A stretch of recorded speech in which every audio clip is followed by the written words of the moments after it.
Hello everyone, 9.2 discuss करते हैं solid के लिए।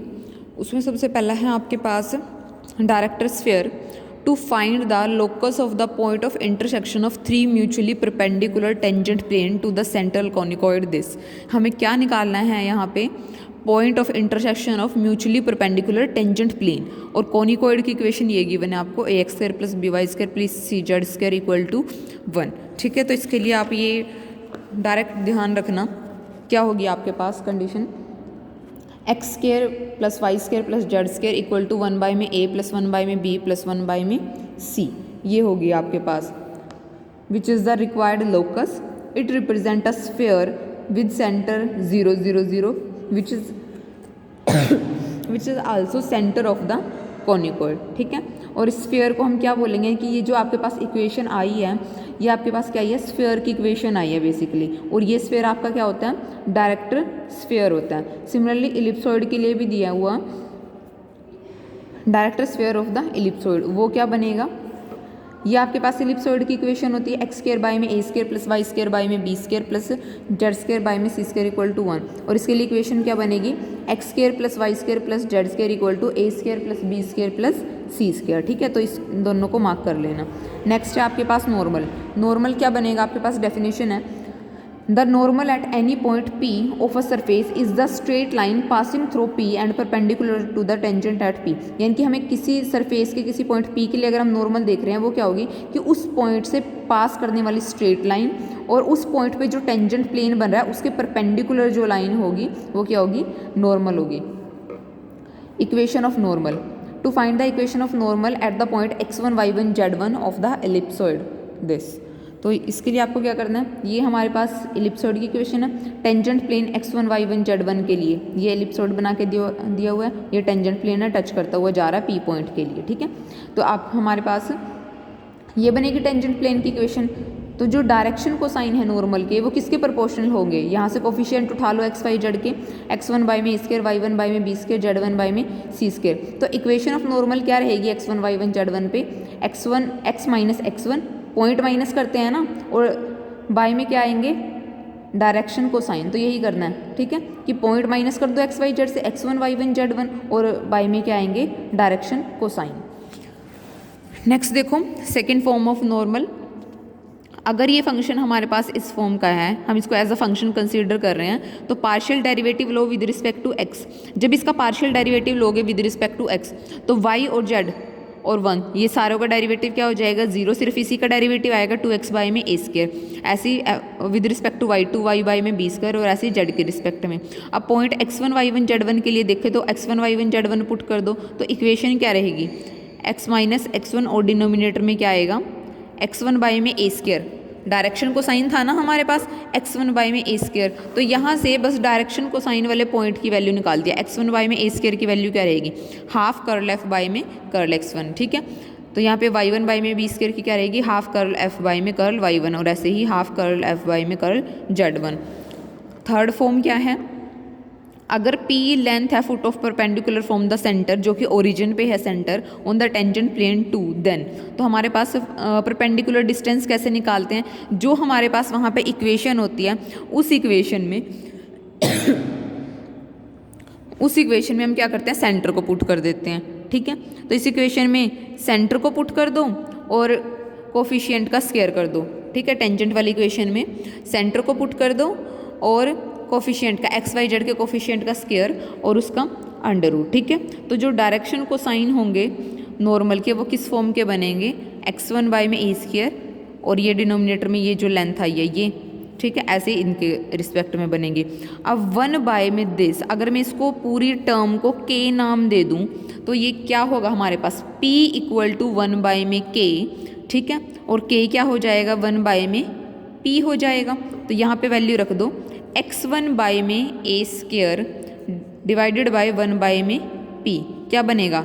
p x1 बाई में ए स्क्वायर, यही बना हुआ है। ठीक है, ऐसे ही नेक्स्ट हो जाएगा p y1 बाई में B square, p z1 by में सी स्क्वायर। तो इक्वेशन ऑफ नॉर्मल, अब वहाँ पे डायरेक्शन को साइन की जगह ये वैल्यू आ जाएंगी। एग्जाम्पल देखो इस पे based, normal at any point P of the ellipsoid meet the principal planes G1, G2, G3 show that their ratio is this, sum is this। तो सबसे पहले तो हमने प्रिंसिपल प्लेन ले लिए X O Y, Y O Z, Z O x.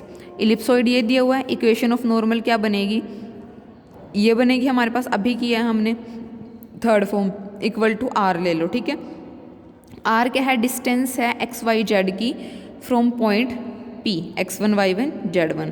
अगर हम कोई पॉइंट देखें नॉर्मल पे तो वो किस फॉर्म का होगा, यहाँ से कंपेयर कर दो, x और y और z निकाल लो, ठीक है। तो यहाँ से ये क्या हो जाएगा, मल्टीप्लाई हो जाएगा r इंटू में px1 बाई में a स्क्वायर और x1 उधर जाके क्या हो जाएगा, सम हो जाएगा। तो ये x y z पॉइंट आ गए हैं, ठीक है।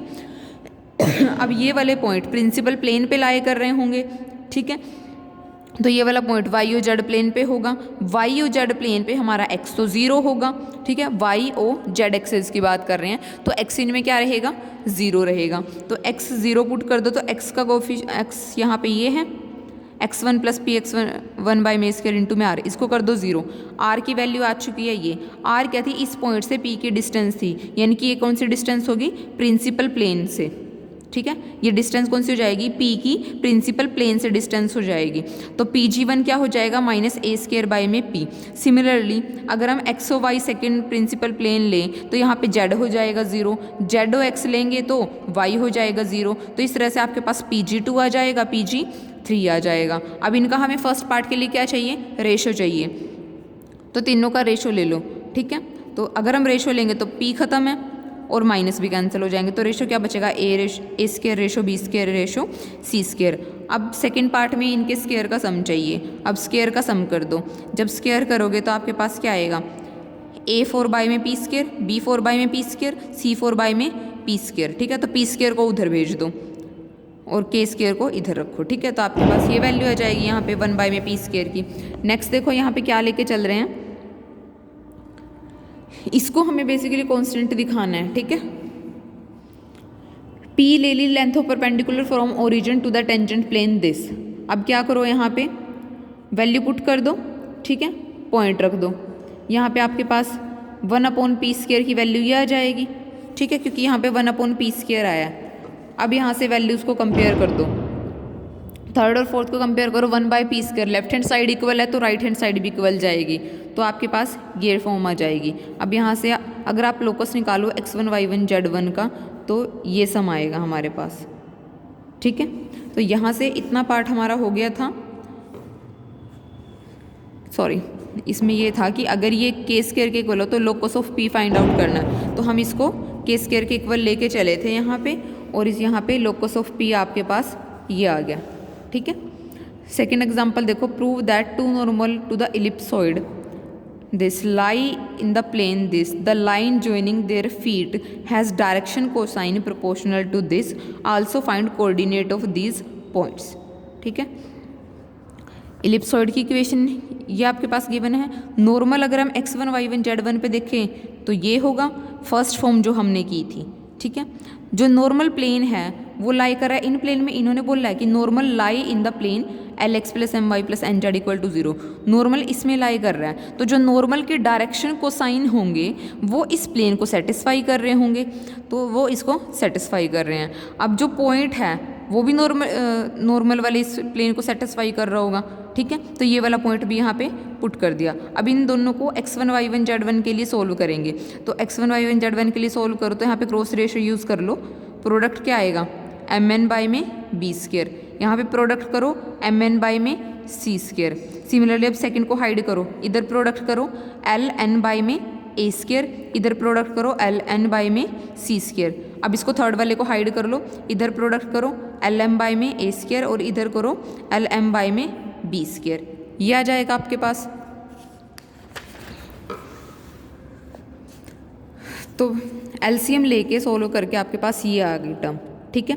नेक्स्ट स्टेप में क्या किया हुआ है, इक्वालिटी में ऑपरेशन यूज़ किया है, न्यूमिनेटर का स्क्वायर प्लस सम और उसका अंडर रूट। तो डिनोमिनेटर पे भी सेम अप्लाई होगा, डिनोमिनेटर का स्क्वायर प्लस सम और अंडर रूट, ठीक है। तो इसकी वैल्यू क्या है हमारे पास, एलिप्सॉइड की इक्वेशन है 1 है, इसको लिख दिया सम फॉर्म में, ठीक है। अब यहाँ से कंपेयर कर लो, फर्स्ट वाले को कंपेयर करो पहले इसके साथ, प्लस वैल्यू के साथ। देखो प्लस माइनस में 2 पेयर आए हैं पॉइंट्स के, तो प्लस वाले को कंपेयर कर लो। अगर हम प्लस वाले को यहाँ पे कंपेयर करें तो हमारे पास क्या बन रहा है, x1 बाय में a को एज इट इज़ रखो, इसका प्रोडक्ट करो a m n b square minus C square, denominator में ये सारा सम आ जाएगा। ये सारा सम एज इट इज चल रहा है, यहाँ पे आया a m n बाय में b स्क्र। अब इस a को भी उधर भेज दो, यहाँ से खत्म, यहाँ पे क्या आएगा a स्क्र। ठीक है, इस पॉइंट को ध्यान से देख लो, यही आया हुआ है। x1 की वैल्यू क्या है, a square m n b square minus C square, और डिनोमिनेटर का sum as it is. Similarly y1 निकालो, z1 निकालो, एक पॉइंट आएगा प्लस में, एक पॉइंट आएगा माइनस में। ठीक है, तो ये हमारे पास पॉइंट आ गए, और जो डायरेक्शन कोसाइन होंगे इन पॉइंट्स के वो इन्हीं के प्रोपोर्शनल होंगे। ठीक है, तो डायरेक्शन कोसाइन इनके प्रोपोर्शनल हो जाएंगे। आगे वाले एग्जाम्पल नेक्स्ट वीडियो में हम डिस्कस करेंगे।